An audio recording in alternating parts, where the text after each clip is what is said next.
Ini bertambah gawatnya karena prediksi dari Profesor Jian yang mengatakan bahwa perang Amerika dengan Iran sekarang ini akan berubah menjadi perang suci. Itu akan menjadi kenyataan dan Iran akan menang. Ini yang membuat nama dia itu menjadi viral sekarang ini. Sebelumnya saya mendapati bahwa ada seorang profesor yang netral dalam menilai peperangan Iran dengan Amerika sekarang, termasuk dengan Israel. Kenapa saya katakan dia ini netral? Dia tidak berpihak kemana-mana. Kalau mungkin dari pengamat-pengamat dari yang beragama Islam tentu saja mungkin ada sebagian berpihak kepada Iran untuk mengamatinya, atau dari negara-negara Barat yang kemungkinan juga berpihak kepada Amerika dan Israel, kemungkinannya bisa begitu. Tapi kalau kita lihat Profesor Jian ini kan bukan dari Amerika, bukan dari Eropa, bukan dari beragama Islam. Bisa jadi ini yang jadi acuan saya untuk mengamati Profesor Jian ini. Kenapa begitu? Dari namanya kita sudah tahu dia berasal dari Cina atau mungkin dari Jepang. Tidak mungkin dari Jepang, kan dari Cina. Jadi kalau orang yang netral, kita bisa melihat prediksinya itu bisa jernih dengan tidaknya. Dan dia memang sudah memprediksi dengan sangat tepat. Sangat tepatnya bagaimana? Sebelumnya sudah saya upload sebuah konten bagaimana Profesor Jian ini pada waktu kampanye dulu, kampanye antara Trump dengan Joe Biden, dia sudah meramalkan tiga ramalan dia, dua sudah terbukti. Satu, dia mengatakan pada waktu kampanye Trump dengan Joe Biden tersebut, Trump akan menang.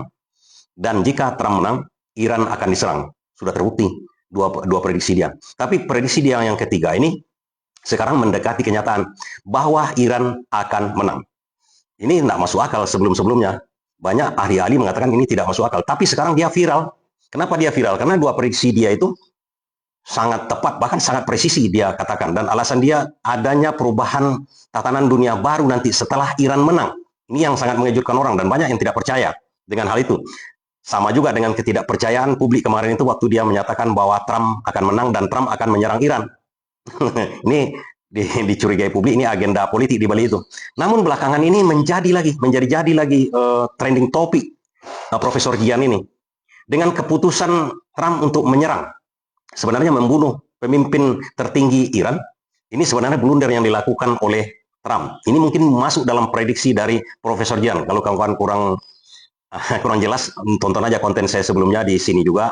Dan menurut Profesor Jian ini, Amerika itu akan kalah kalau mengirim pasukan daratnya ke Iran.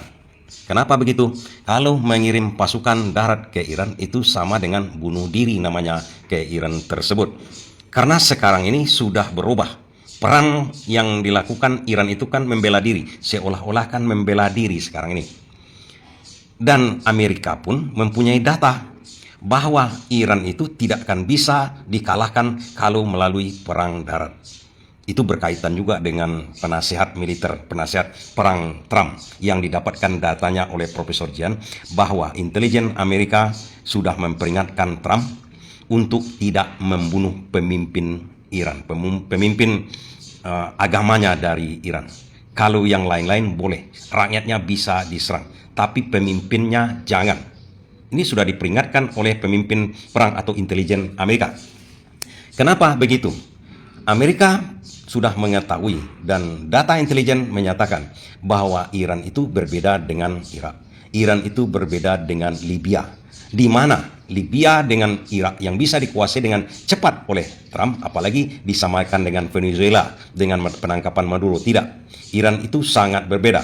Sejak 1979 dulu, Iran sudah mempermalukan Amerika dengan tidak berhasilnya Amerika membebaskan sandera di kedutaan besar Amerika di sana. Amerika ditipu mentah-mentah.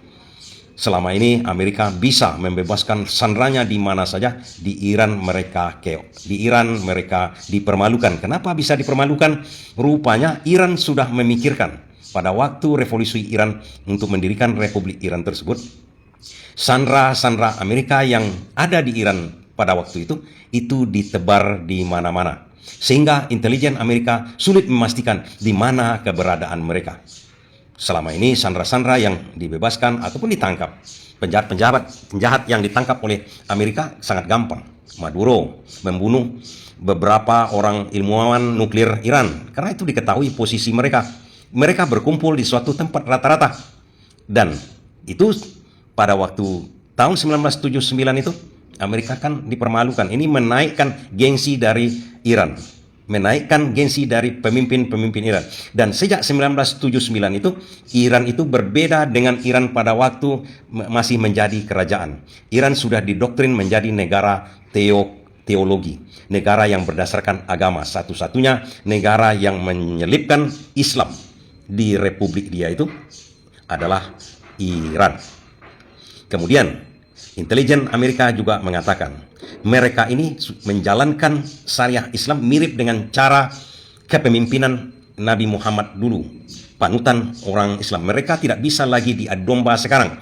Dulunya Syiah dengan Sunni bisa diadu domba. Ternyata Syiah dan Sunni itu sudah berkembang sekarang.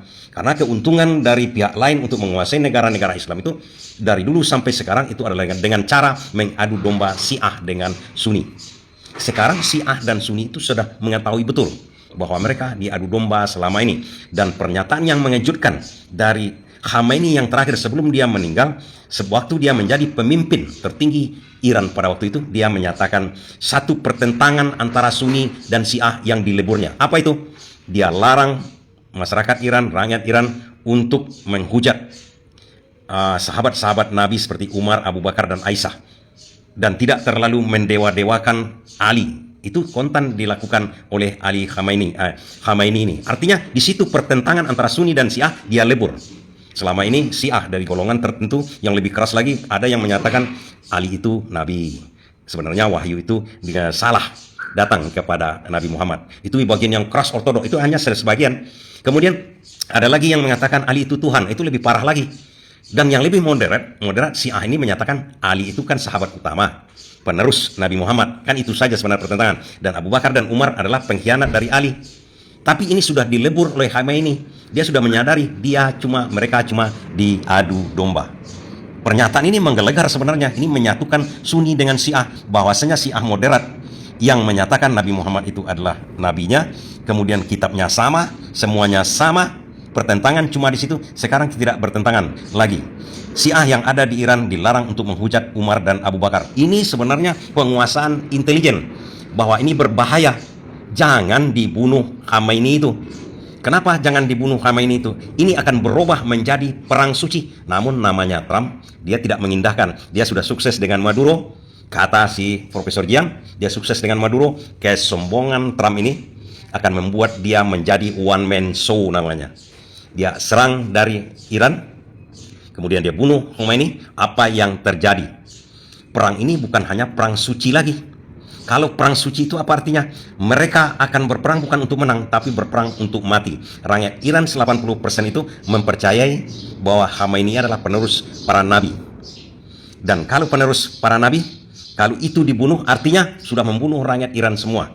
Dan mereka kan sudah menyatakan dengan kata-kata tidak akan pernah negosiasi, tidak akan pernah damai dengan Trump. Dan yang lebih mengejutkan lagi, ini bertambah-tambah amunisi dan energi dari rakyat Iran saat ini dengan terpilihnya, karena mereka mencontoh cara memilih pemimpin pada waktu zaman Nabi Muhammad setelah meninggal itu kan dipilih oleh sahabat-sahabat Nabi yang tinggal di Iran juga mencontoh itu. Meninggal Ali Khamenei, tidak langsung ditunjuk dia siapa orang-orang yang menjadi pemimpin tertingginya, dimusyawarahkan, ada 88 macam-macam mekanisme, tetap musyawarah. Dan musyawarah itu ditunjuklah, hasil musyawarah itu ditunjuk anaknya Khamenei ini. Salah satu anaknya kabarnya kan meninggal. Ini anaknya ditunjuk karena tidak meninggal. Apa yang akan terjadi? Yang terjadi adalah perang suci. Yang terjadi adalah perang suci bertambah dengan dendam kusumat. Ini energinya luar biasa. Walaupun persenjataannya habis, walaupun persenjataannya apapun ceritanya, di samping ini Amerika harus masuk melalui pasukan darat untuk mengganti rezim. Kawan-kawan bisa bayangkan prediksi dari Profesor Jiang ini akan terjadi. Bisa jadi 10 atau 100 rakyat Iran akan berlawanan dengan satu tentara Amerika yang masuk ke situ. 100 ini meninggal, satu meninggal tentara Amerika. Rakyat Iran ada 92 juta orang, separuh dari penduduk Indonesia. Apa yang terjadi? Seluruh tentara Amerika yang ada yang masuk di situ adalah ancaman dan musuh. Mereka bukan mengelakkan peluru lagi rakyatnya, tapi menghadang peluru. Ini luar biasa nanti kalau kita lihat, nanti kalau sempat ini diteruskan oleh Trump, akan terbukti kata-kata dari Profesor Jiang. Apa akibatnya? Akibatnya adalah masyarakat Islam akan berbondong-bondong mendukung Iran. Karena mereka sudah menyadari sekarang ini, mereka rupanya diadu domba. Diadu domba untuk apa? Untuk kepentingan uang, kepentingan dolar, kepentingan minyak. Itu yang nampak oleh masyarakat Islam di luar. Mereka akan salut, akan mendukung Iran sepenuhnya. Kenapa Iran didukung sepenuhnya? Karena dia berintegritas. Kenapa berintegritas? Dia tidak mau menyerang kalau tidak diserang. Dia cuma mempertahankan diri. Sesederhana itu dalam hukum Islam, sesederhana itu. Oh, katanya Iran Syiah segala macam, itu berbeda lagi itu. Tapi ini akan membuat masyarakat dunia, bahkan bukan saja masyarakat Islam, publik Islam yang akan mendukung. Kita tahu publik yang lain akan mendukung begitu mereka melihat Iran ini akan muncul menjadi perintis. Bukankah perintis itu sebenarnya yang dihormati? Ini akan terjadi menurut Profesor Jiang. Kita melihatnya dari segi yang lain. Ini mungkin yang membenarkan itu semua.